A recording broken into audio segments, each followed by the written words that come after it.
The heart monitor flatlined. A single continuous tone that meant death was winning. In a sterile veterinary clinic in San Diego, California. One man refused to accept that sound. His weathered hands gripped the paw of a dying Belgian Malinois. A single tear cut through the dirt on his face. They told him it was over. They told him the dog was just equipment that had expired. But Master Chief Elias Thorne knew something these doctors didn't. You never leave a teammate behind, even when their heart stops beating. What happened next would expose a secret that had been hidden for 3 years and change everything these veterinarians thought they knew about saving lives. Before we dive into this incredible story, if you believe real heroes don't advertise their service, hit that subscribe button right now. We share 3 military stories every week, stories that reveal the truth behind sacrifice and loyalty. This channel exists because of viewers like you, who understand that true power doesn't need to prove itself. Subscribe now, because what you're about to see will change how you think about courage forever. San Diego, California, the Navy Canine Advanced Veterinary Hospital, one of the most prestigious military animal care facilities in the United States, located just 3 miles from Naval Base Coronado, where Navy SEALs train and deploy to the world's most dangerous places. This hospital treats over 2,000 military working dogs annually, dogs worth $50,000 to $150,000 each in training costs alone. The facility spans 45,000 square feet, equipped with CT scanners, surgical suites, and recovery wards that rival human hospitals. But nobody noticed the old man with the limp, Elias Thorne, age 54, employed as grounds maintenance. Salary, $28,000 per year. His job? Rake leaves, empty trash cans, stay out of the way. Every morning at 05:30 hours, before the veterinarians arrived in their luxury cars, Elias would be there, pushing his maintenance cart, wearing faded blue coveralls, a simple name tag that read Elias, maintenance. No rank, no credentials, no respect. The doctors would brush past him without a word. The vet techs would complain when his cart blocked their path. "Excuse me, we're trying to save lives here." That's what Dr. Sterling said to him once. Dr. Sterling, lead veterinarian, Johns Hopkins Medical School graduate, board certified in veterinary surgery, published researcher with 17 academic papers, drove a Tesla Model S, lived in a $1.2 million home in La Jolla. He saw Elias as an obstacle, an old man who should have retired years ago. If only he knew. Elias would arrive before dawn, not because maintenance required it, but because he needed to see the dogs. Through the kennel windows, he'd watch them. German Shepherds, Belgian Malinois, Dutch Shepherds, each one a warrior, each one carrying the weight of their handler's survival. His hands would press against the glass, fingers spreading wide, like he was trying to touch them through the barrier. Sometimes his lips would move, whispering words nobody could hear, commands in languages most Americans don't speak. Arabic, Pashto, the clicking sounds of Somali dialects. Sarah Chen noticed him once.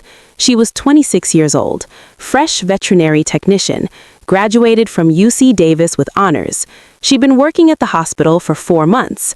One morning at 0600 hours, she saw Elias standing outside Kennel Block C, his palm pressed against the reinforced glass, tears streaming down his weathered face. "Are you okay?" she asked quietly. Elias turned. His eyes were different than she expected, not the eyes of a simple maintenance worker. These eyes had seen things, things that leave permanent marks on the soul. "I'm fine, ma'am." His voice was rough, like gravel in a tin can. "Just checking on the patients." "The dogs?" She was confused. "You check on the dogs?" "Someone should." Elias picked up his rake.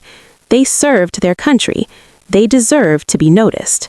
He walked away before she could ask more, but that moment stayed with Sarah. There was something about the way he said they served, like he understood service in a way she never could. The hospital followed strict protocols. Veterinarians handled diagnosis and treatment. Vet techs handled daily care and monitoring. Administrative staff handled scheduling and records. And maintenance, well, maintenance stayed invisible. That was the unwritten rule. Dr. Sterling made sure everyone understood the hierarchy. This is a medical facility, he'd say during staff meetings, not a social club. Everyone has their role. Stay in your lane. His lane was at the top. Elias's lane was at the bottom. 3 years Elias had worked there. 3 years of being ignored.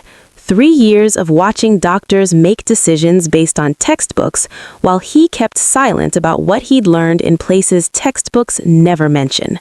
Fallujah, Kandahar, Mogadishu, places where veterinary medicine meets combat reality, where you learn to save a dog's life with duct tape and morphine, because that's all you have when mortars are incoming.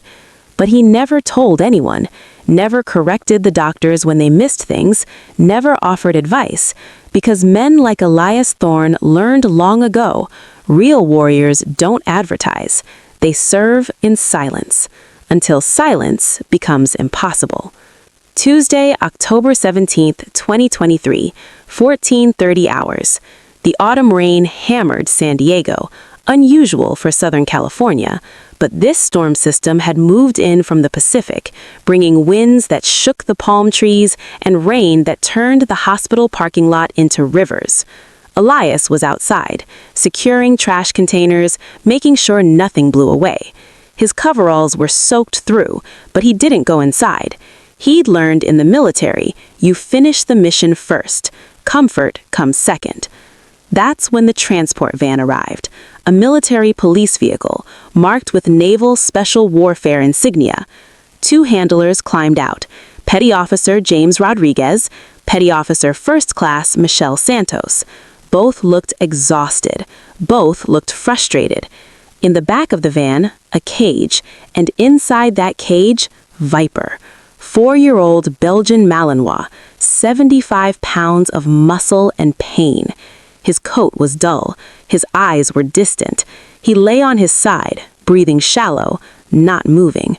Retired for aggression and failure to thrive, Rodriguez was explaining to the intake clerk. Handler was KIA 6 months ago in Syria. Dog hasn't been the same since. Refuses to work, refuses to eat. 3 trainers have tried to rehabilitate him. None succeeded. The words hit Elias like physical blows. He knew what handler KIA meant. Killed in action. This dog had lost his partner, his purpose, his reason to live. Elias stepped closer, water streaming from his coveralls. He looked through the van's window. Viper's chest barely moved. His gums were pale. Classic signs of shock. But there was something else, something in the dog's eyes, a distance Elias recognized because he'd seen it in his own mirror for 3 years. Survivor's guilt. "Excuse me," Dr. Sterling appeared with an umbrella. "You're blocking the intake area. Move your cart." Elias didn't move. His eyes stayed locked on Viper. "I said move," Sterling's voice sharpened. "We have a critical patient." "I can see that, sir," Elias said quietly. "Then move." Elias stepped back, but he didn't leave. He watched as they unloaded Viper on a gurney. The dog didn't resist, didn't even lift his head. Complete shutdown. Sarah was assisting with the transport. She glanced at Elias as they passed. His face had changed. The blank maintenance worker expression was gone. Now he looked focused, intense, like he was assessing a tactical situation. They wheeled Viper into Examination Room 3, the most advanced diagnostic suite in the facility. Dr. Sterling worked quickly. Vital signs check. Temperature, 96.8 degrees Fahrenheit. Normal is 101 to 102.5 degrees Fahrenheit. Heart rate, 180 beats per minute. Normal is 60 to 140 beats per minute. Respiratory rate, 40 breaths per minute. Normal is 10 to 30 breaths per minute. Blood pressure, 70/40. Normal is 110 to 140 systolic. Advanced shock, Dr. Sterling announced. Likely cardiomyopathy, dilated heart failure. He pulled up the ultrasound. The heart was enlarged, chambers barely contracting, fluids surrounding the organ. End stage, Sterling said with clinical detachment. Quality of life is 0. Recommendation, immediate humane euthanasia. Sarah felt her stomach drop. Isn't there anything we can do? She asked. We can end his suffering. Sterling was already preparing the injection. Pentobarbital sodium, 60 milligrams per pound. He'll be gone in less than 2 minutes. Outside the examination room, Elias stood in the hallway, water still dripping from his clothes, creating a puddle on the polished floor. He heard Sterling's words through the door. End stage, humane euthanasia. His hands clenched. 3 years of silence, 3 years of staying invisible, 3 years of watching. It all shattered in that moment, because Elias knew something Dr. Sterling didn't. He'd seen this before, not heart failure, broken heart syndrome, Takotsubo cardiomyopathy, caused by extreme emotional stress, caused by losing your handler, your partner, your reason to fight. The door to examination room 3 was locked. Standard protocol for euthanasia procedures. Prevent interruptions, maintain dignity. Elias didn't knock. He used his master maintenance key, the one that opened every door in the facility, for emergencies. This was an emergency. The door opened. Dr. Sterling looked up, needle in hand. What the hell are you doing? His voice exploded. Get out. This is a sterile medical procedure. Elias walked directly to the examination table, his eyes locked on Viper. He's not dying of heart failure. Elias's voice was different now, not the rough mumble of a maintenance worker. This was command voice, clear, certain, absolute. He's dying of a broken heart, and you're about to kill him instead of saving him. Dr. Sterling's face turned red. Security, he shouted. I need security in examination room 3 immediately. Sarah stood frozen, watching this unfold. 2 security guards arrived in 30 seconds, ex-military themselves. They recognized the situation. Sir, you need to leave, the first guard said, reaching for Elias's arm. Elias didn't resist. He simply stepped between them and the examination table, positioning his body as a barrier. I need 10 minutes, Elias said. 10 minutes to try something your textbooks don't teach. I don't take medical advice from janitors, Sterling spat. Now remove him. The guards moved forward. Elias didn't move. Force will be used, the second guard warned. I understand, Elias said, but I'm not leaving this room. Not until I've tried. What happened next, nobody expected. Act 3. The barricade, 18 to 32 minutes. The first guard grabbed Elias's shoulder. In one fluid motion, Elias stepped sideways, not aggressive, just repositioning, placing himself directly over Viper's body, creating a human shield. Sir, don't make this difficult, the guard said. It's already difficult. A warrior is dying on this table, and you're going to watch it happen without trying everything? Dr. Sterling slammed his hand on the counter. This is my facility, my patient, my decision. Then make a better decision. Elias's voice didn't rise, but it carried weight. Authority earned through experience, not given through position. Give me 10 minutes. If I can't stabilize him, you can do whatever you think is right. Sterling hesitated, not because he agreed, but because something in Elias's tone made him uncertain. There was confidence there, not arrogance, just absolute certainty. Sarah stepped forward. Dr. Sterling, her voice was quiet. What if he's right? What if there's another option? Sterling turned on her. You're questioning my diagnosis? I'm asking for 10 minutes to see what he can do. The security guards looked at each other. They'd both served overseas. They'd both worked with military working dogs. They knew the bond between handler and dog. They knew sometimes that bond was the difference between life and death. Sir, the first guard addressed Sterling, with respect, let him try. What's the worst that happens? The dog dies 10 minutes later than planned. Sterling's face was purple with rage, but he was trapped. If he refused and the dog died, and word got out that he'd stopped someone from trying, it would look bad. Very bad. Fine, he spat. 10 minutes.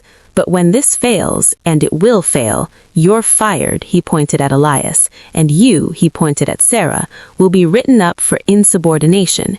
He stormed out. The guards followed, leaving Elias, Sarah, and Viper. Elias immediately went to work. His movements were precise, practiced, like he'd done this 1,000 times. I need towels, he said, as many as you can find. IV fluids, lactated Ringer's solution, warming blanket, and turn that heart monitor so I can see it. Sarah moved fast, gathering supplies, watching Elias work. He checked Viper's femoral pulse, the major artery in the hind leg. His fingers pressed gently, feeling for the rhythm. Thready, but present, he muttered. Blood pressure too low for the heart to compensate. Next, he checked capillary refill time, pressing on Viper's gum, watching how long it took for color to return. 4 seconds. Should be under 2. Severe hypoperfusion. Sarah handed him the towels. Elias positioned them under Viper's hindquarters, elevating the dog's rear end. What are you doing? Sarah asked.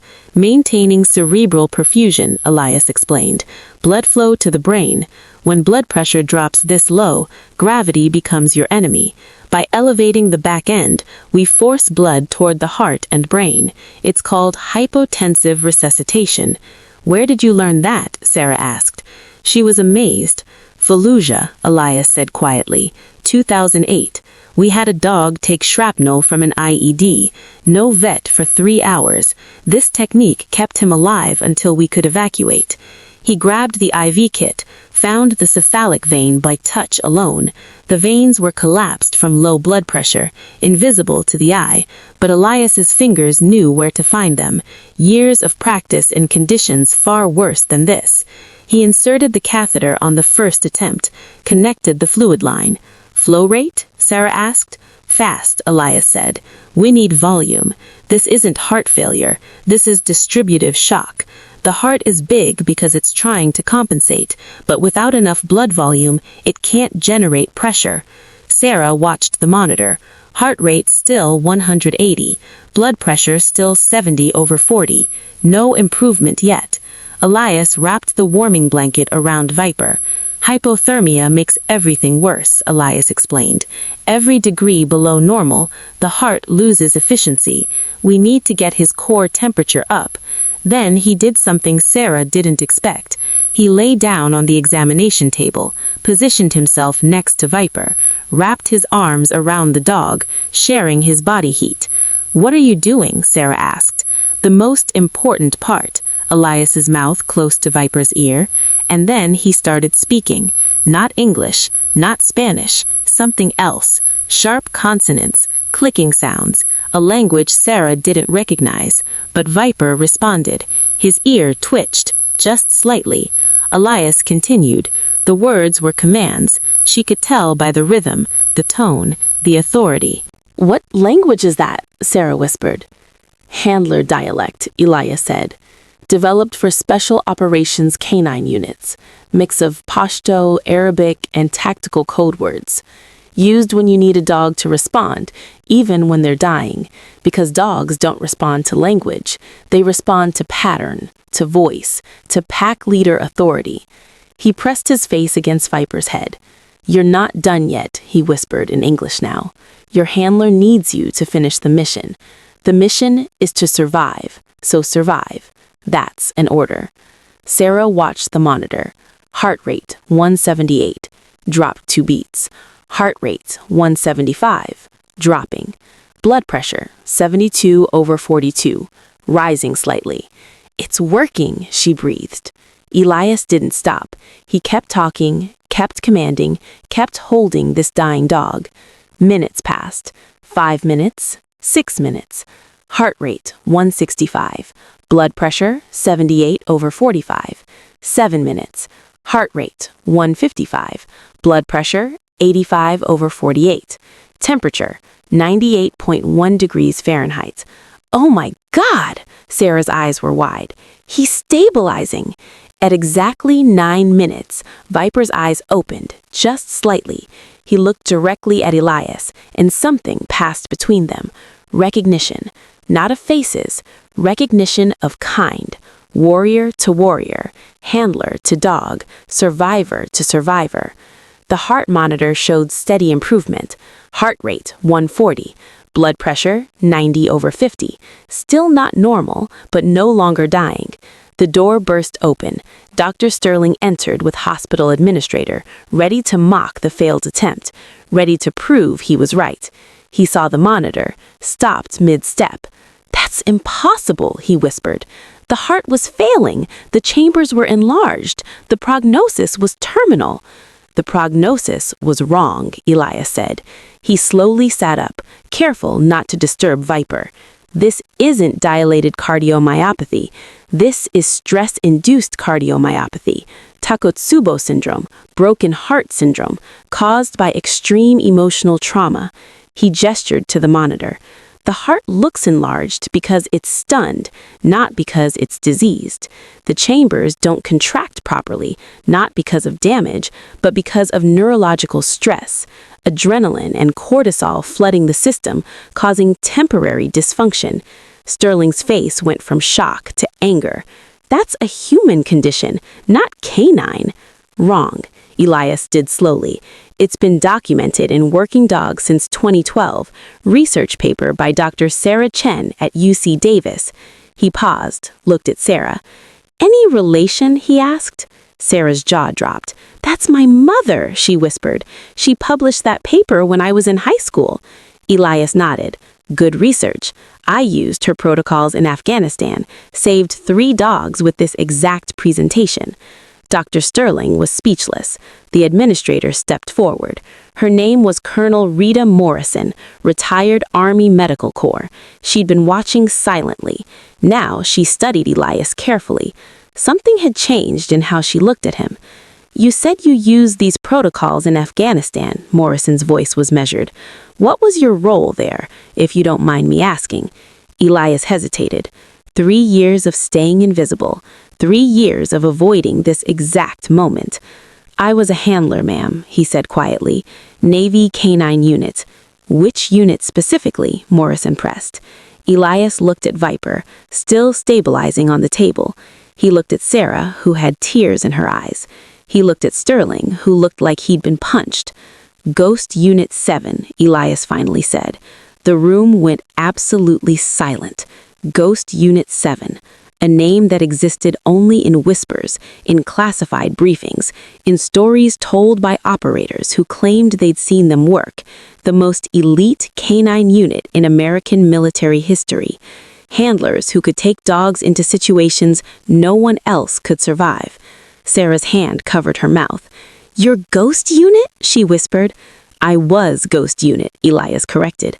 "I'm maintenance now." His wet coveralls clung to his body, and in the harsh fluorescent light, through the soaked fabric, they could see something. Shapes, patterns, scars. Colonel Morrison moved closer, her eyes scanning what she could see through Elias's wet clothes. "May I?" She gestured to his collar, asking permission. Elias stood still. Morrison gently pulled back the collar of his coveralls.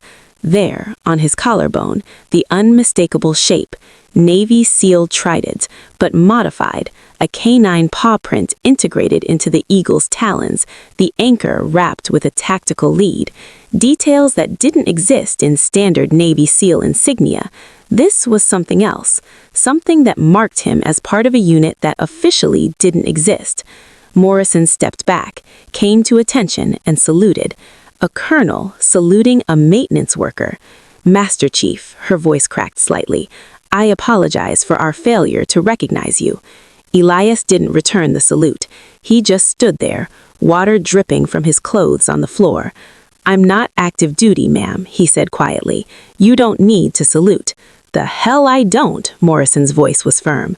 "You're a Master Chief Petty Officer, Navy Cross recipient. That doesn't expire when you take off the uniform." Sarah was trying to process.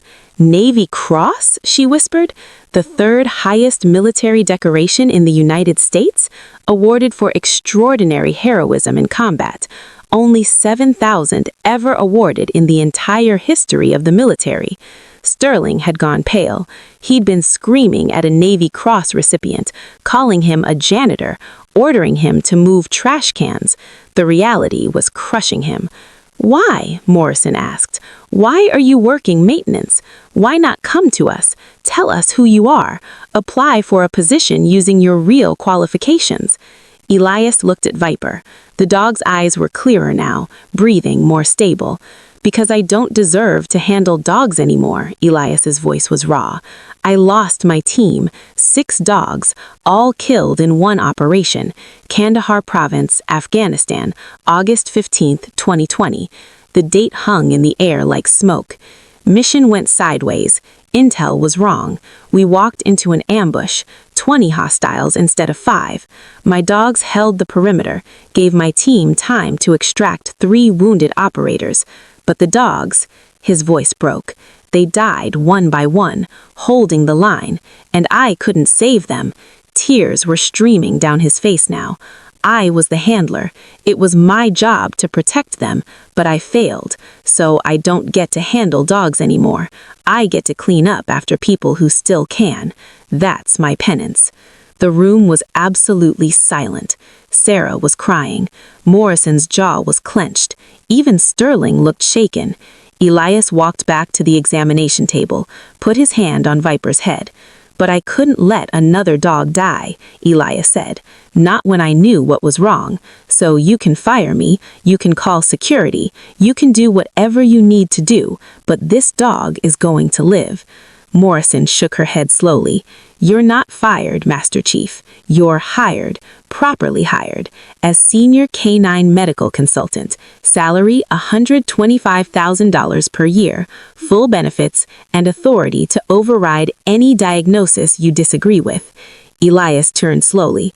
"Ma'am, I don't care what you want," Morrison cut him off. "I care what these dogs need, and what they need is someone who understands them. Not just as patients, but as warriors." She pointed at the monitor. "You saved that dog's life in 9 minutes, using techniques none of us knew existed. That knowledge needs to be shared. Those protocols need to be taught. You owe it to your fallen team to make sure their sacrifice, their training, their methods don't die with you." Elias closed his eyes. The weight of those words, the truth in them. He'd been hiding, running from the pain. But Morrison was right. His team's knowledge shouldn't die just because they did. "Okay," he whispered. "Okay." Sarah stepped forward. "Master Chief?" Her voice was hesitant. "Can I ask you something?" Elias nodded. "Why did Viper respond to you?" Sarah asked.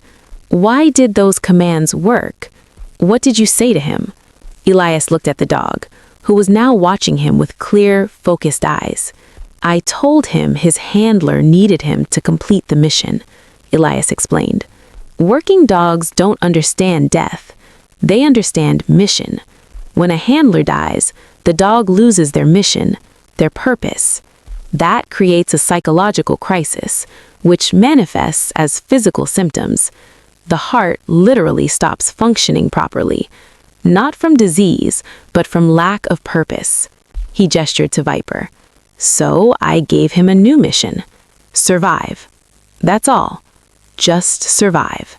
And because I used the command patterns, the voice tones, the physical positioning that his handler would have used, his brain interpreted me as pack leader, as alpha. And pack leaders give missions. So his autonomic nervous system responded. Adrenaline spiked. Heart rate normalized. Blood pressure increased. Not a miracle, just understanding how working dogs are wired." Morrison was recording this on her phone. "This needs to be taught," she said. "Every veterinarian, every handler, every person who works with military working dogs needs to understand this." Sterling had been silent. Now he finally spoke. "I apologize, Master Chief. His voice was subdued. "I was arrogant. I dismissed you based on appearance. I almost killed a dog who could have been saved because I was too proud to listen." Elias turned to him. "You're a good veterinarian, Dr. Sterling," Elias said. "I've watched you work for 3 years. You save lives every day. But there's a difference between clinical medicine and combat medicine, between treating patients and treating warriors. It's not about pride, it's about experience. You'll get there, if you're willing to learn." The words weren't condescending, they were honest. Sterling nodded slowly. "I'd like to learn from you," he said, "if you're willing to teach." Elias extended his hand. Sterling shook it. A bridge being built between clinical excellence and field reality.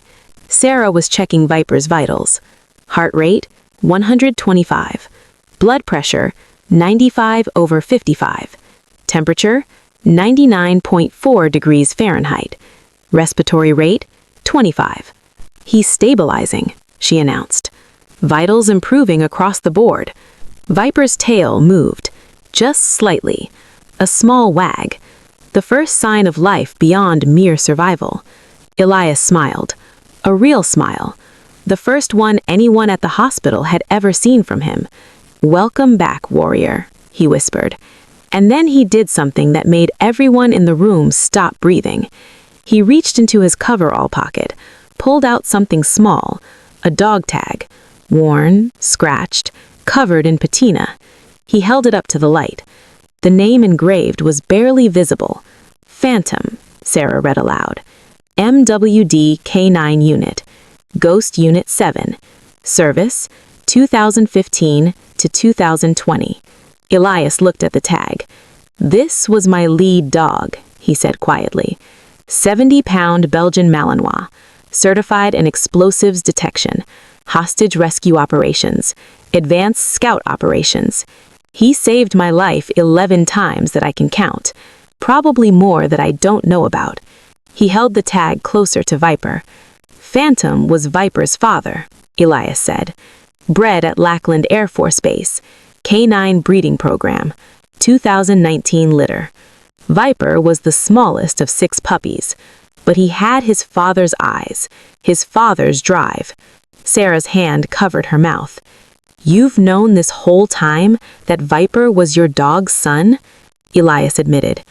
"I've known it since the moment I saw him in that van. I recognized the bloodline, the markings, the way he positions his ears when stressed, exactly like Phantom." He looked at Morrison. "That's why I couldn't let him die," Elias said. "He's all I have left of my team, my partner, my friend." Tears were flowing freely now, not just from Elias, from everyone in the room. Morrison's phone was still recording. This moment, this confession, this connection between past and present, between loss and redemption. Viper lifted his head, slowly, carefully, his eyes locked on Elias, and he made a sound, not quite a whine, not quite a bark, something else. Recognition, not of Elias specifically, but of something deeper. Pack, family, handler. Elias moved closer, put his forehead against Viper's. "I'm sorry I couldn't save your father," he whispered. "I'm sorry I let him die, but I won't let you die. You're going to live, you're going to heal, and you're going to honor his memory by being the warrior he trained you to be." Viper's tail wagged, stronger now, definite. The sound of a heart monitor beeping steadily, the sound of breathing, the sound of life. Against all odds, against all diagnosis, against what textbooks said was possible, one man's refusal to let go had created a miracle.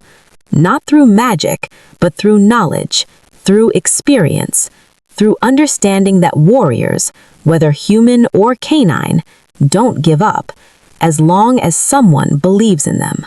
The next 3 days changed everything at the facility. Colonel Morrison moved fast.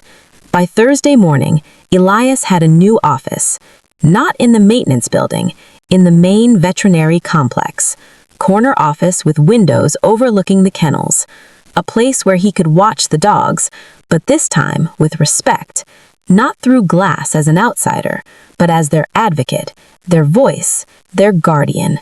The news spread fast, through official channels and unofficial ones. By Friday afternoon, every handler on the West Coast knew Ghost Unit 7 wasn't just a legend. Master Chief Elias Thorne was real, and he was back. The phone calls started immediately. Naval Base Coronado, Fort Bragg, Langley, Quantico. Every Special Operations Command wanted him, wanted his knowledge, wanted his protocols. But Morrison had already locked him down with a contract that made him untouchable and a position that gave him authority to revolutionize how they treated working dogs. Saturday morning, 0700 hours, Elias stood in the main training yard, Sarah beside him. 15 veterinarians and techs gathered in a semicircle, including Dr. Sterling, all of them there voluntarily.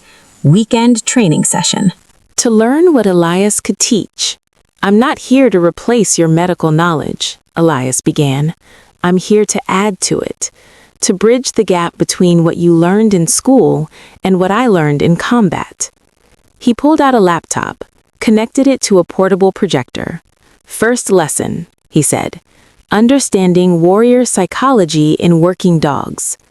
The screen showed an image, a Belgian Malinois in full tactical gear, standing alert beside a soldier in desert camouflage. "This is Phantom," Elias said, "my partner for 5 years.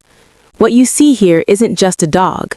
This is a warrior who has trained longer than most humans, has deployed to more combat zones than most soldiers, and has capabilities that exceed human limits. These dogs can smell explosives at parts per trillion, can detect changes in human body chemistry that indicate stress or aggression, can track a target across 3 miles of difficult terrain, can operate in conditions that would kill most animals." He clicked to the next slide. Medical diagrams, canine cardiovascular system, neurological pathways, endocrine responses. But all of this, Elias pointed at the diagrams, depends on one critical factor: purpose. Working dogs need a mission. Without it, their entire system begins to shut down. Not slowly, not gradually, sometimes within days. He showed video footage, a dog in a kennel, clearly distressed, pacing, whining, refusing food.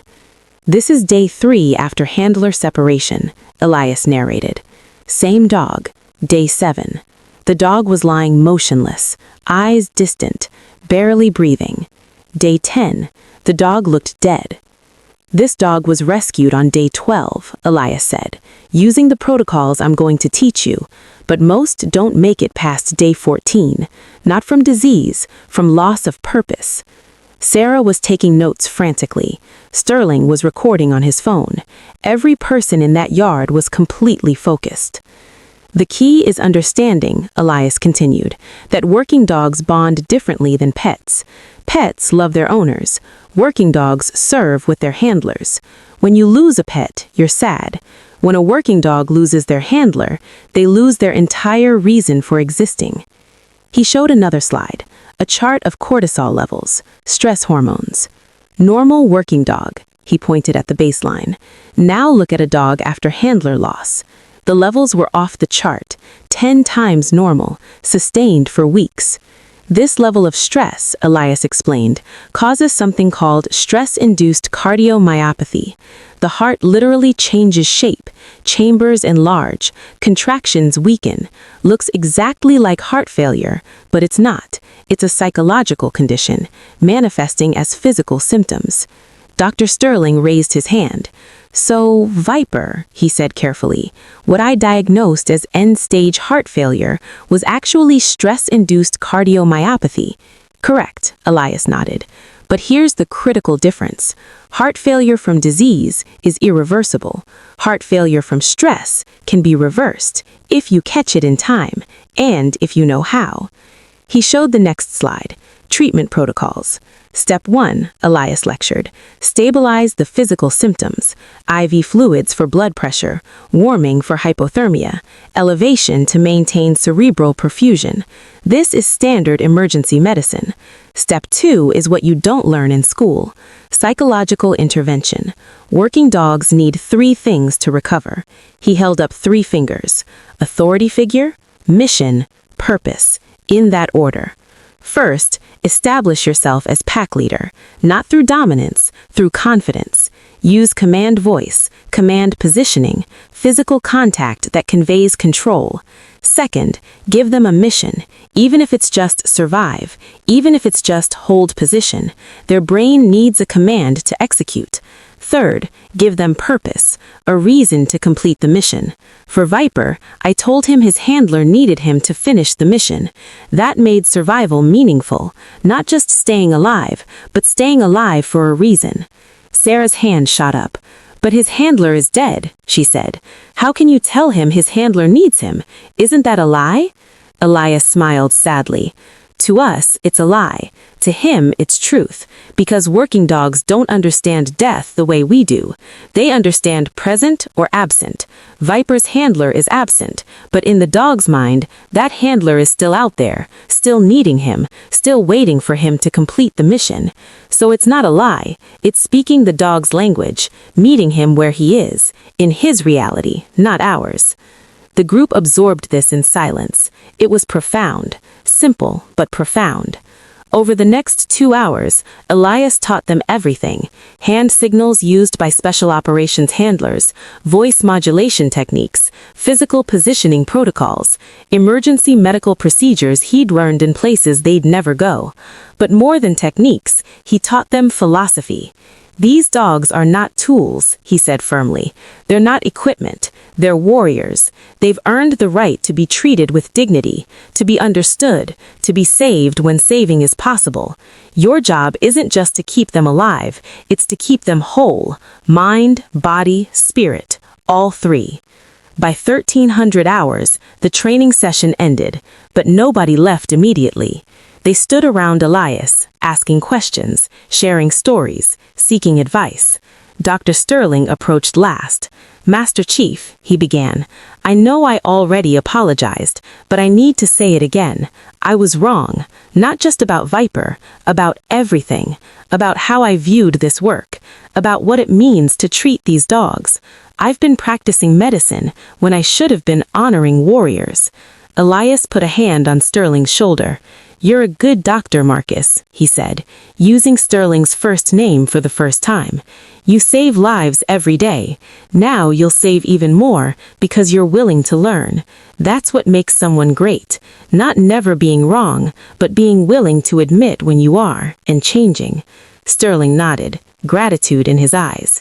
That afternoon, Elias visited Viper. The dog was in a recovery kennel, vitals stable, eating small amounts, still weak but improving. When Elias entered, Viper stood immediately, tail wagging, eyes bright, clear, focused. Hey, warrior, Elias knelt down, opened the kennel door. Viper walked out slowly, leaned against Elias's legs, the universal dog gesture of trust. Elias wrapped his arms around him. You did good, he whispered. You completed the mission. Your handler would be proud. Sarah entered quietly, watched this moment. Master Chief, she said softly, what happens to Viper now? He was retired for failure to thrive, but he's clearly thriving with you. Elias looked up at her. That's up to Colonel Morrison, he said, but I'd like to request that Viper become my partner. Not for deployment, I'm done with combat, but for teaching, demonstrations, helping other dogs recover. He could do more good here than anywhere else. Sarah smiled. I think Colonel Morrison would approve that request. I think she'd insist on it. And she was right.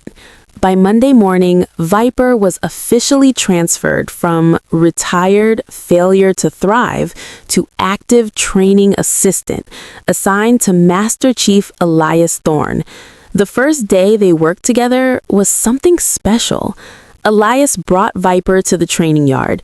15 handlers were there with their dogs, all struggling with behavioral issues, aggression, fear, failure to focus. "Watch," Elias told the handlers. He gave Viper a simple command, a hand signal, silent, sharp.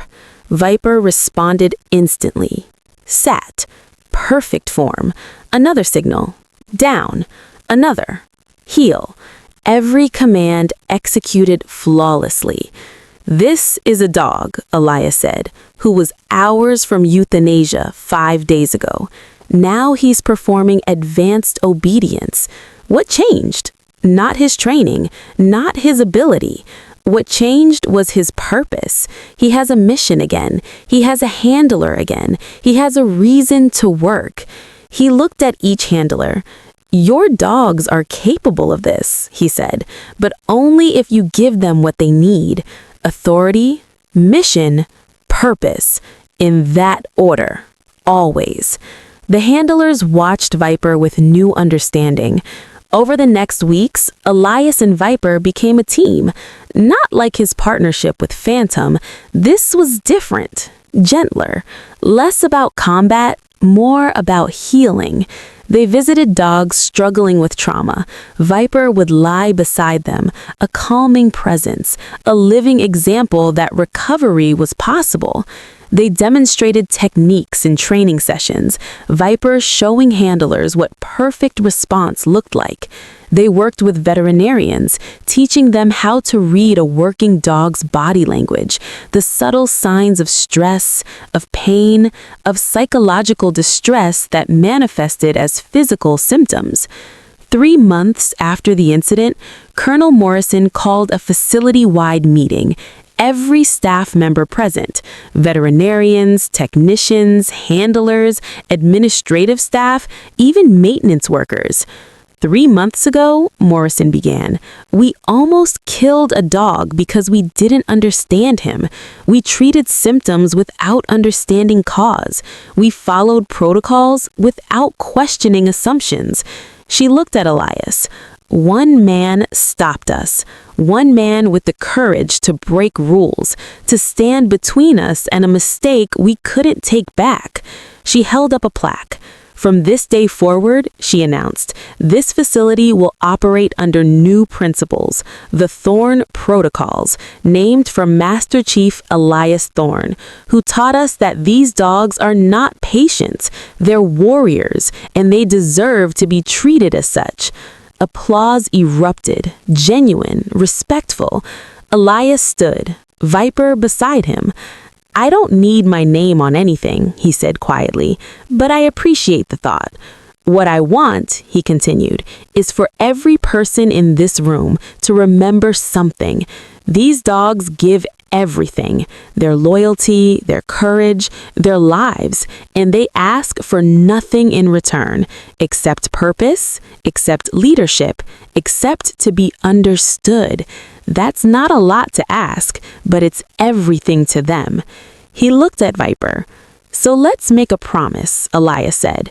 To every dog who comes through these doors, we will see you. We will understand you. We will honor your service, and we will never, ever give up on you. As long as there's a chance, as long as there's hope, we fight for you, because that's what you do for us every single day. The room was silent.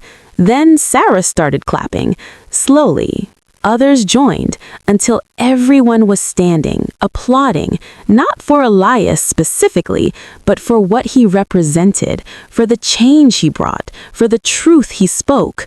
Viper looked up at Elias, tail wagging, and in that moment, Elias felt something he hadn't felt in 3 years. Peace, not complete. The scars remained, the memories stayed sharp, but purpose had returned. His team hadn't died for nothing. Their knowledge lived through him. Their training continued through Viper. Their legacy would save countless dogs because one man refused to let go. 6 months later, the facility had transformed, not just in procedures, but in culture. Maintenance workers were treated with respect. Every staff member understood their value. Every person recognized expertise could hide in unexpected places. Dr. Sterling became Elias's closest colleague. The two of them published 3 research papers on stress-induced cardiomyopathy in working dogs, on psychological intervention techniques, on the bond between handler and dog as a medical factor. Papers that changed veterinary medicine, that saved lives across the country. Sarah completed advanced training under Elias, becoming the facility's first specialist in working dog psychology. At 27 years old, she was teaching doctors twice her age because she'd learned from the best, and she never forgot that lesson. Expertise doesn't advertise, it serves. The facility now bore a new name, the Thorne Phantom Center for Military Working Dog Care, honoring both the teacher and the dog who inspired the transformation. On a Tuesday morning in April, Elias stood in his office, looking out the window at the kennels, Viper beside him, as always. A knock on the door. "Come in," Elias called. A young man entered, maybe 25 years old, Marine Corps uniform, staff sergeant rank, tears streaming down his face. "Master Chief Thorne, my name is Staff Sergeant James Mitchell. I was the handler for Canine Viper's previous partner. I was told Viper was dead, euthanized for failure to thrive, but someone told me he's alive, told me he's here." Elias's heart stopped. He looked at Viper. His ears had perked up. His entire body had gone rigid, alert, focused on the Marine in the doorway. "You're the handler for Viper's previous partner?" Elias said slowly. "But the report said the handler was KIA in Syria." Mitchell shook his head. "I was wounded, badly wounded. They reported me KIA by mistake. By the time they corrected it, Viper was gone, retired. I've been searching for 6 months, and someone finally told me, he's here."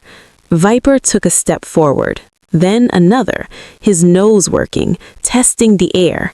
Mitchell dropped to his knees. "Viper," Mitchell whispered. The dog exploded into motion, not aggressive, pure joy. He hit Mitchell with enough force to knock him backward, licking his face, whining, crying, the sound a dog makes when their entire world comes back together. Mitchell was sobbing, his arms wrapped around Viper. "I thought you lost me," Mitchell wept. "I thought you were dead.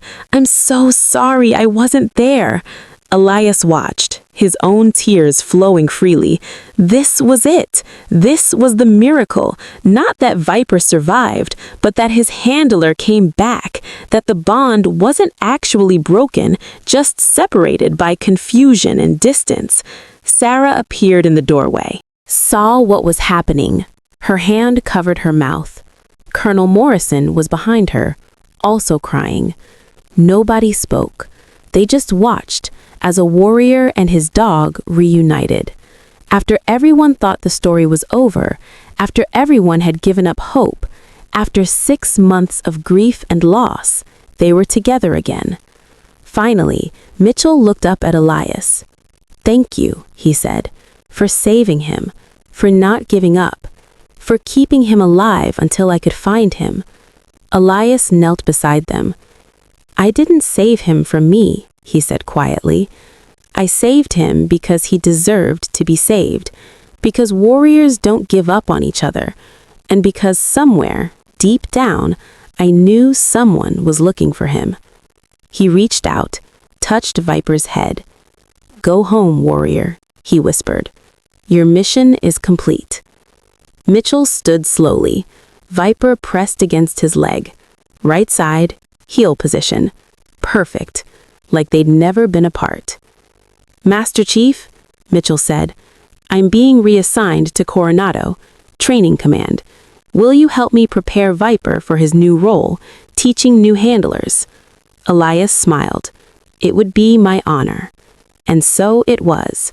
Viper returned to active duty, not as a combat dog, but as a training dog, teaching the next generation, demonstrating techniques, showing new handlers what perfection looked like. And every week, Mitchell would bring him to the facility, to work with Elias, to continue learning, to honor the bond between handler and dog, and to remember that sometimes the greatest miracles are the ones that happen because someone refused to give up, even when everyone else said it was over, even when the heart monitor flatlined, even when the diagnosis was terminal. Someone believed, someone fought, someone held on, and that made all the difference. 3 years after the incident, Elias stood at a podium, National Military Working Dog Conference, San Antonio, Texas. 500 handlers, veterinarians, and trainers in the audience. Viper beside him on stage, Mitchell in the front row. "I'm going to tell you about the day I learned," Elias began, "that sometimes we save dogs, and sometimes dogs save us." He told the story of Phantom, of his team, of loss and grief and hiding, of 3 years working maintenance, invisible, ashamed, broken. And he told them about Viper, about refusing to let go, about 9 minutes that changed everything. "I thought I was saving a dog," Elias said, "but really, that dog was saving me, giving me purpose again, reminding me that my team's sacrifice, their knowledge, their training, couldn't die just because they did." He looked at Viper. "This warrior taught me," Elias continued, "that healing isn't about forgetting, it's about honoring, it's about taking the pain and transforming it into purpose. It's about refusing to let the losses define you, and instead letting them refine you into someone who can help others, who can teach others, who can save others." He looked out at the audience. "Every person in this room," he said, "has lost someone, or will lose someone, handler or dog, friend or partner. That's the cost of this work. But here's what I learned. Loss doesn't have to be the end. It can be the beginning of something greater, of a legacy that outlives us all, of knowledge that saves lives long after we're gone. That's why we don't give up. That's why we hold on. That's why we fight, even when the heart monitor flatlines, even when everyone says it's over. We fight, because that's what warriors do. And these dogs are warriors, just like us." The standing ovation lasted 5 minutes. People weren't just applauding the speech, they were applauding the truth, the reality of service, the cost, the reward, the transformation from loss to purpose. After the conference, a young handler approached, 22 years old, fresh from training, about to deploy to Afghanistan. "Master Chief," he said nervously, "I'm scared. Scared of losing my dog. Scared of not being good enough. Scared that I'll fail when it matters." Elias put a hand on the kid's shoulder. "Being scared means you care," he said. "That's good. Fear keeps you sharp, but don't let it paralyze you. Trust your training, trust your dog, and know that no matter what happens, you're part of something bigger than yourself. You're part of a tradition of handlers who faced the same fears and still showed up, still did the job, still served." The young handler nodded, tears in his eyes. "Thank you, Master Chief." Elias watched him walk away, saw himself in that kid, 25 years ago, young, scared, not knowing what was coming, but willing to face it anyway. That was courage, not the absence of fear, but service despite it. Viper pressed against his leg. Elias looked down at him. "Ready to go home, warrior?" Viper's tail wagged. They walked together through the conference center, past displays of equipment, past photos of working dogs throughout history, past memorials to dogs killed in action, names, dates, locations. Phantom's name was there, along with the 5 others from his team. Elias stopped, read each name. I kept my promise, he whispered. Your training lives on. Your sacrifice wasn't wasted, and I'm finally, at peace with what happened. He touched the memorial plaque, cold metal under his fingers. Thank you for teaching me, he said. Thank you for trusting me. Thank you for the privilege of being your handler. I'll carry you with me until the end. Viper sat beside him, silent witness to this moment, of a warrior honoring fallen warriors, of a handler remembering his team, of a man finding peace with the past so he could serve the future. They left the conference center, stepped into the Texas sunshine, the future stretching ahead, unknown, uncertain, but filled with purpose. Because sometimes the greatest miracle isn't survival, it's finding meaning in survival. It's transforming pain into purpose. It's refusing to let loss have the final word. And that's exactly what Master Chief Elias Thorne did. Every single day, with every dog he helped, every handler he trained, every life he saved, he honored his fallen team. He honored Phantom. He honored the bond between warrior and dog, that sacred trust, that unbreakable connection that refuses to let go, even when the heart stops beating, even when hope seems lost, even when everyone says it's over. Some warriors hold on, and sometimes, just sometimes, that's enough to create a miracle. If this story moved you, if you understand that real heroes serve without needing recognition, do two things right now. First, hit that subscribe button. We share stories like this 3 times a week. Stories that reveal the truth about service, about sacrifice, about the bonds that go deeper than rank or uniform. And second, share this story with every handler you know, every veteran you know, every person who needs to understand that giving up is never the answer, that purpose can be found even after devastating loss, that warriors never truly retire, they just find new ways to serve. Master Chief Elias Thorne is a fictional character, but the truth he represents is real. There are thousands of veterans working invisible jobs, carrying invisible wounds, hiding their expertise because they don't feel they deserve recognition. If you know someone like that, reach out, thank them, remind them that their service matters, that their knowledge matters, that they matter. And to every handler watching this, every person who's lost a partner, whether dog or human, know this. Your grief is valid, your pain is real, but your story isn't over. Your fallen partner's legacy lives on, through you, through the lives you touch, through the knowledge you share. Honor them by serving, honor them by teaching, honor them by refusing to let their sacrifice be the end. Make it the beginning of something greater. Thank you for watching. Thank you for serving, and thank you for refusing to let go, even when everything says to give up. That's what warriors do. That's what heroes do. That's what you do. Semper Fi, stay strong, and we'll see you in the next story.